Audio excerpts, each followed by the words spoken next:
جو انسان جہیز لیتا ہے ان کے لیے متعلق ہے سخت دنیا اور آخرت میں جو ہے دونوں جگہ میں وعیدیں ہیں. دنیا میں یہ ہے کہ انسان وہ جو سسرال والوں سے جہیز لیتا ہے وہ کبھی چین سکون کی زندگی نہیں گزار پائے گا اور ہمیشہ وہ فقر و فاقہ ان کے یہاں مطلب جو ہے مبتلا رہیں گے اس میں. دوسری بات یہ ہے کہ وہ آخرت میں کل حدیث پاک میں ہے کہ لا یزال قدما ابن آدم، انسان کے قدم اس وقت تک نہیں ہل سکتا جب تک کہ وہ 5 سوالوں کے جواب نہ دے دے. ان میں سے ایک سوال یہ ہوگا کہ آپ نے مال کہاں سے کمایا، کہاں پہ خرچ کیا آپ نے.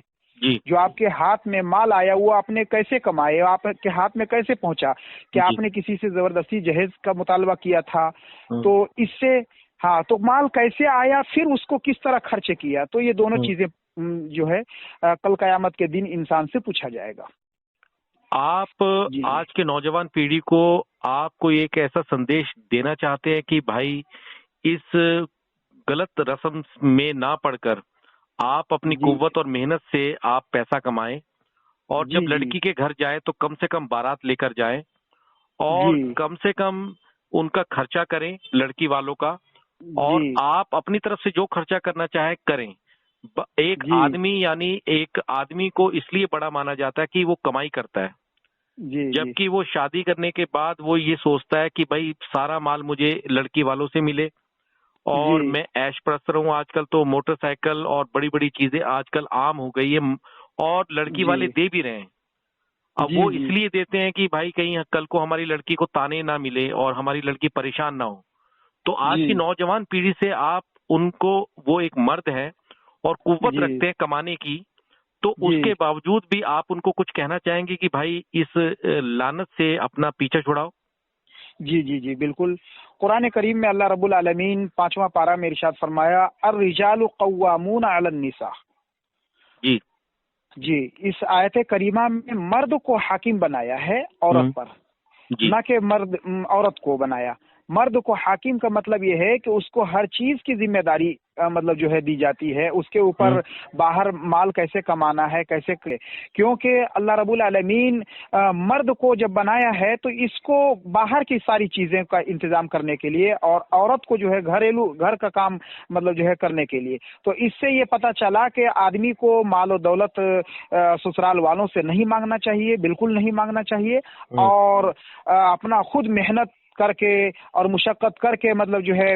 اٹھانا چاہیے یہ سب ساری چیزوں کا خرچ. اور اپنے سسرال والوں سے، خاص کر کے لڑکی والوں سے مطلب جو ہے یہ کہے کہ بالکل آپ کو کوئی کسی چیز کے انتظام نہیں کرنا، بس میں چند آدمی آ کر میں جو ہے اپنی دلہن کو، اپنی لڑکی کو جس سے ہمارا نکاح ہوگا اس کو میں اپنے ساتھ لے جاؤں گا، اور انشاءاللہ کبھی زندگی میں کوئی ایسا تانا نہیں دوں گا جس سے آپ کو تکلیف پہنچے، آپ کو بیٹی کو تکلیف پہنچے. اس طرح کی باتیں شروع میں ہی کر دینا چاہیے تاکہ ان کو مطلب اطمینان ہو جائے. آج کل اس طرح اسی لیے جہیز مطلب جو ہے دیتے ہیں کہ فلاں آدمی نے دیا ہے، وہ بڑے تھے، دیا، اگر میں نہیں دوں گا تو ہماری بیٹی کو ہمیشہ تانا مطلب جو ہے دیں گے. ان کے گھر والے، کبھی ایسا ہوتا ہے کہ لڑکے تانا نہیں دیتے ہیں لیکن ان کے گھر والے ماں ہے، بہن ہے، یہاں ایسا لگتا ہے. تو جس کی بنیاد پر کمزور آدمی یا غریب آدمی بھی بیچارے مطلب جو ہے کبھی پیسے نہ ہونے کی بنیاد پر وہ کسی مطلب جو ہے باضابطہ کبھی ایسا قرض لینا پڑے یا کسی سے ادھار لینا پڑے، اپنی زبان کو کھولنا پڑے، تو اس طرح بھی کر کے اپنے وہ مطلب پیسوں کا انتظام کر کے لڑکے کو دیتے ہیں. تو میں یہ لڑکوں سے یہی کہوں گا کہ اپنے مطلب جو ہے اللہ پر بھروسہ کر کے سادگی کے ساتھ انسان کو نکاح کرنا چاہیے. نکاح میں ایسے بھی اللہ کے نبی صلی اللہ علیہ وسلم کا فرمان ہے کہ کم سے کم مطلب نکاح میں خرچ کیا کرو، روپے پیسے جو آج فالتو چیزوں میں، گانے میں، ڈی جے میں، ایسے ہی پٹاخے میں، ان چیزوں میں جو خرچ ہو رہا ہے تو ان چیزوں میں خرچ نہ کر کے انسان سادگی کے ساتھ نکاح کرے. جب نکاح آسان ہوگا تو پھر زناکاری کا جو ہے دروازہ بند ہوگا. آج نکاح اتنا مشکل ہو گیا ہے کہ ایک انسان کو نکاح کرنے کے لیے سوچنا پڑتا ہے، کئی سالوں سے سوچنا پڑتا ہے پہلے سے ہی. تو اس کے لیے انسان کو چاہیے کہ نکاح کو سادگی کے ساتھ کرے. بالکل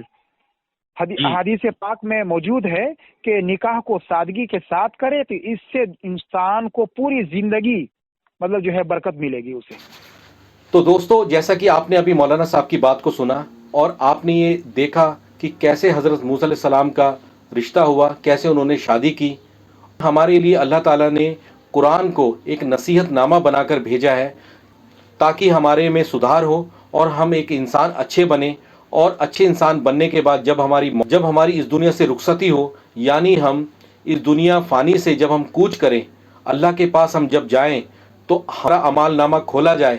تو ہم نہ تو ظالم کہلائیں، نہ ہم ظلم کرنے والے کہلائیں، اور نہ ظلم سہنے والے۔ دور میں جو شادیاں ہو رہی ہیں اور دلہے موٹا موٹا دہیج مانگ رہے ہیں تو سمجھ لے وہ ظالم ہیں اور ظلم کرنے والے ہیں، کیونکہ پیسہ لینا، کسی کے مال پر تصور کرنا، یہ نالائق انسان کا کام ہے، یا پھر اس انسان کا کام ہے جو کہ غریب ہو، محتاج ہو،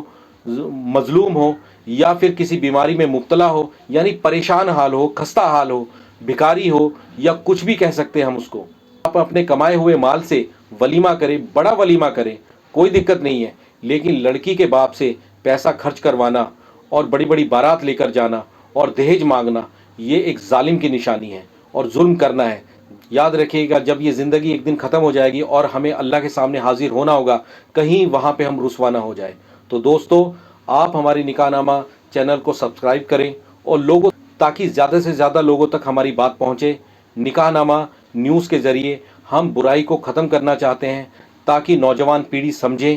ظالم نہ بنے، ظلم نہ کرے۔ کیونکہ چلتے چلتے میں آپ کو صرف ایک ہی بات بتاؤں گا، آپ سے صرف یہی کہنا چاہوں گا کہ اگر آپ قرآن پڑھتے ہیں تو سورہ آل عمران 3 نمبر کی سورہ ہے، اس میں 110 نمبر آیت ہے، جس میں اللہ تعالیٰ صاف طور پر کہتا ہے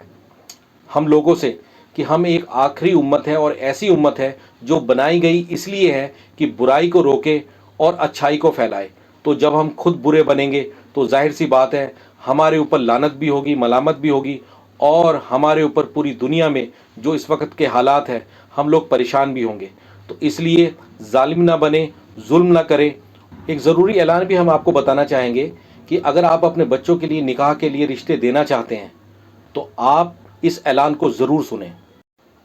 دوستو، اگر آپ نکاح نامہ میں اپنے بچوں کے لیے رشتہ دینا چاہتے ہیں تو رشتہ دینا بہت آسان ہے۔ آپ ہمارے فلیش ہوئے نمبر پر، جو کہ 9988515121، جی ہاں، اس نمبر پر آپ واٹس ایپ میسیج بھیجیں، لڑکا اور لڑکی کی پوری انفارمیشن بھیجیں، یعنی اس کا نام، اس کی عمر، اس کا رنگ، اس کی ایجوکیشن اور اس کی سکل، یعنی وہ کیا جانتے ہیں کیا نہیں جانتے، اور ان کی انکم اگر لڑکا ہے تو آپ پوری انفارمیشن بھیجیں واٹس ایپ پہ۔ بس آپ کو کرنا یہ ہے، ہمارے نمبر پر 9988515121، اس نمبر پر آپ اپنا واٹس ایپ میسیج بھیجیں اور لڑکا اور لڑکی کی پوری انفارمیشن آپ بھیجیں۔ بس آپ کو کرنا یہ ہوگا، ہمارے 9988515121 اس نمبر پر آپ واٹس ایپ کریں۔ کال بالکل بھی نہ کریں، کیونکہ ہم کال نہیں آپ کی ریسیو کریں گے۔ دوسرا، ایک QR اسکینر آپ کو دکھائی دے رہا ہے، آپ اس نکاح کے رشتے کے لیے ایک چھوٹی سی پیمنٹ آپ کو کرنی ہوگی۔ اس کو QR اسکینر کو اسکین کر کے آپ اپنی پیمنٹ بھیجیں، اور پیمنٹ بھیجنے کے بعد اس پیمنٹ کا اسنیپ شاٹ، یعنی اسکرین شاٹ اس کا، اور 9988515121 اس نمبر پر آپ اس بچے کی پوری انفارمیشن، یعنی لڑکا یا لڑکی جس کے لیے آپ رشتہ دیکھ رہے ہیں، اس کی پوری انفارمیشن بھیجیں۔ تو انشاءاللہ تعالی ہر جمعرات کے دن لڑکیوں کے بارے میں، لڑکیوں کے رشتے کے بارے میں انفارمیشن ہم دیں گے، اور انشاءاللہ تعالی ہر جمعے میں ہم لڑکوں کے بارے میں نکاح کی پوری انفارمیشن دیں گے۔ بہت بہت شکریہ، خدا حافظ، اپنا خیال رکھیے گا، اور ہمارے نکاح نامہ چینل کو سبسکرائب